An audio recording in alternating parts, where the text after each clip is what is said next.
Another job I'm doing today is replacing this radiator. This is a really old-fashioned radiator. There's no vanes on the back, and I've been slowly going around the house over the last 10-20 years or so, replacing all these old style radiators for ones that are a bit more modern, a bit more efficient. Got problems there anyway. I mean, the valves are all completely sealed with a lock shield, and there's no rad stat on this one. I've already marked the feed, so I know that this is where I'll put the thermostatic valve on this one. This is the feed in, although I think I've got a bidirectional TRV anyway, so it doesn't matter which way. Now when you're sizing up radiators, this one is 600mm high by 700 wide, so I've got a replacement. The important thing though, I find, is to measure the distance between the wall and the centre of the inlet or outlet, so the centre of the radiator basically. Because that then obviously dictates on whether you need to make any adjustments to the pipe work. So you'll find radiators with varying dimensions here. This particular one is about 50mm, and I've luckily found one down in Screwfix, which is the same distance. And you'll find that some radiators might only be 30mm, and others might be 60mm, or somewhere in between. And obviously, if you have one that's closer to the wall, it means you're going to have to bend this pipe to make it fit.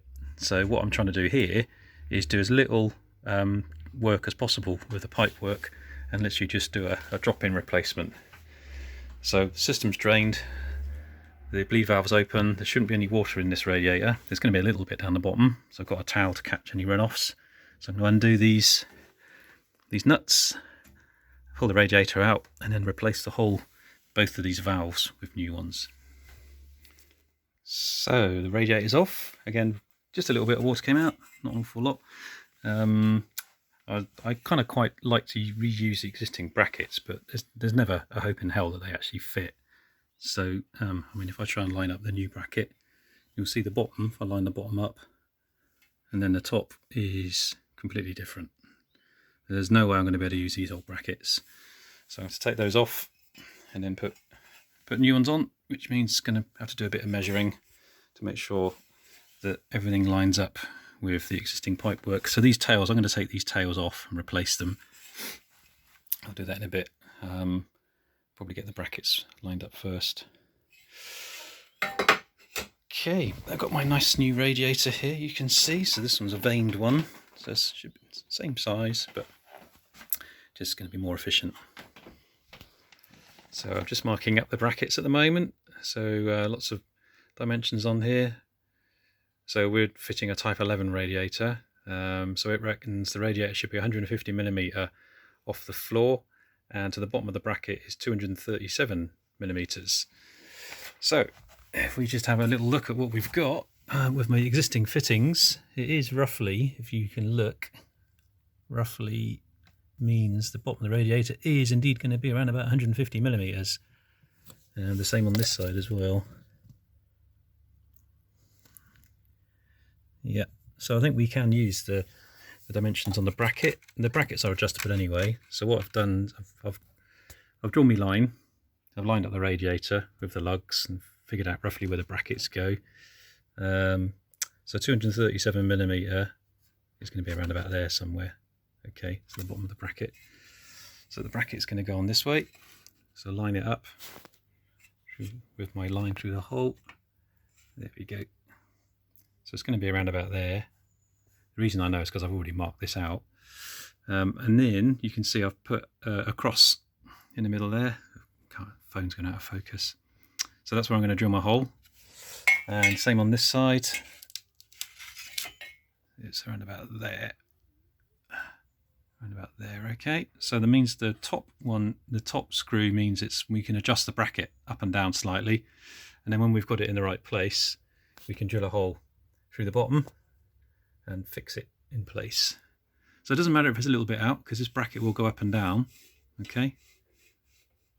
And then we can test the radiator, make sure the all lines up. Before I do all this properly though, I will put the proper tails on here before I tighten everything up. So then I'm just going to drill the holes and then get these brackets mounted. Okay, so I've mounted the brackets temporarily, just with a screw in the top. Nothing in the bottom yet. A screw on this one as well. And I've adjusted them so that they are level. I've got my trusty spirit level. Okay, so obviously you need to make sure they're level, and you can do that obviously by just moving the brackets up and down and tightening them off. So they're tightened up at the moment. So what I'm going to do is just temporarily put the radiator in, and then I'm going to line up. Well, what I need to do actually is probably put the new fittings on first, and then I can line the radiator up, make sure everything lines up, which means then I can do some final adjustments on these brackets and then drill the hole that fixes them in place. So yeah, so I'm going to take these fittings off and sort that out next. Okay, I've just taken the fittings off, and just look at the state of them. And all the gunk and gunge in there, look, all that black stuff just there. Disgusting. Because these have been on here since the house was built in the mid-70s. It's 2019 now, so 70, 80, 90, it's probably about 40, over 40 years these have been in. I'm going to have a bit of fun and games with this because of all the paint. I can get the nut down a bit enough. So again, I'll get my hacksaw on here and just put a cut in there and then prise it open with a screwdriver just to open up that washer and get that off. Same on this side as well. Again, I'll just take this compression washer off, and then that nut will come off, and I can clean it all up and put some new fittings on. So I don't know if I can do this one-handed. So there's the cut that I've made with my hacksaw. I can just put my screwdriver in and twist. Let's see. Okay, right, so we've cleaned up a bit. I've taken the paint back a little bit as far as it needs to go. That should be clean enough. So don't forget, put your nut on first. You don't want to forget that. Then you've got your new compression washer. It should be nice and loose. Okay.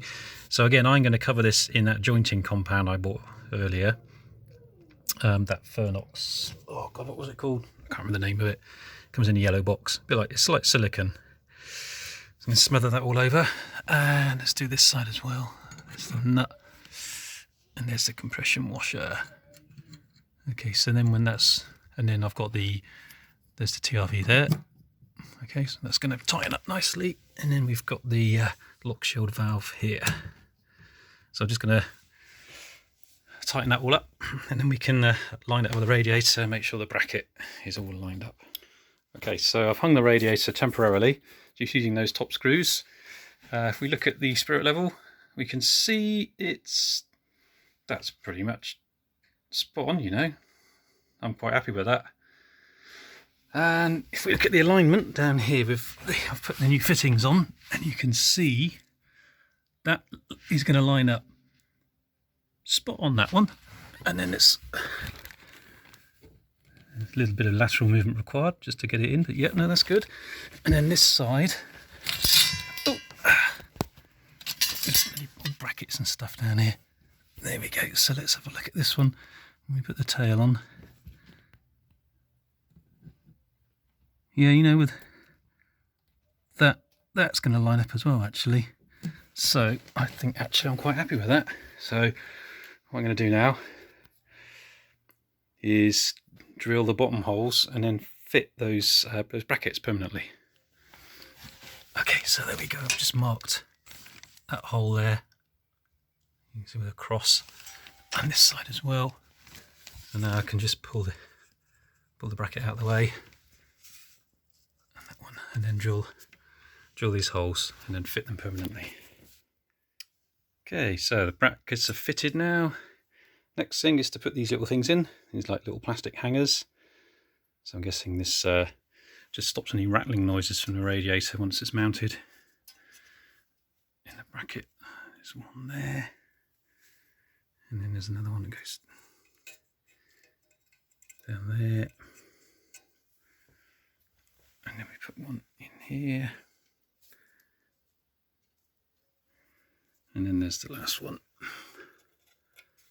Goes in there. Right, now I can hang the radiator for real, and then start fitting in the attachments, the tail and the TRV. Cool. So I've got one of the tails here that came with the thermostat kit. So there's the box for the Drayton This one's an RT212. I normally use TRV4s, but this one was free. It came with a radiator from Screwfix. I thought I'd give it a go. So I've put my PTFE on. I've probably done about a dozen turns on there. I'm going to stick it, wind it into the radiator, tighten it up, and I'm probably going to use some sealing compound, some joint compound just for the hell of it, because you don't want this to leak really. So I'll do that, and then I'll do the other side, and then we can connect up the lock shield and the TRV at the other side. Okay, so as you can see, I've now fitted the tail, the lock shield, that's all secure.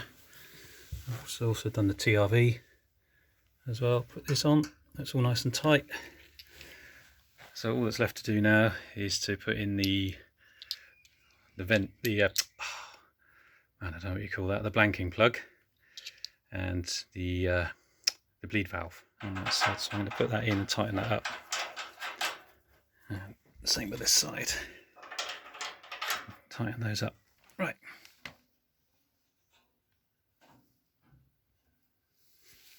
Nothing so far. Okay. What we need to do is bleed the radiator.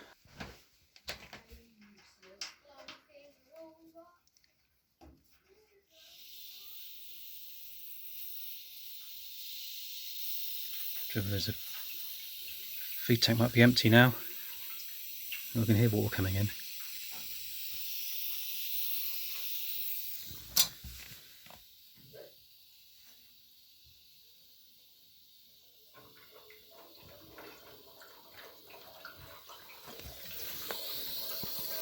Dry at the moment.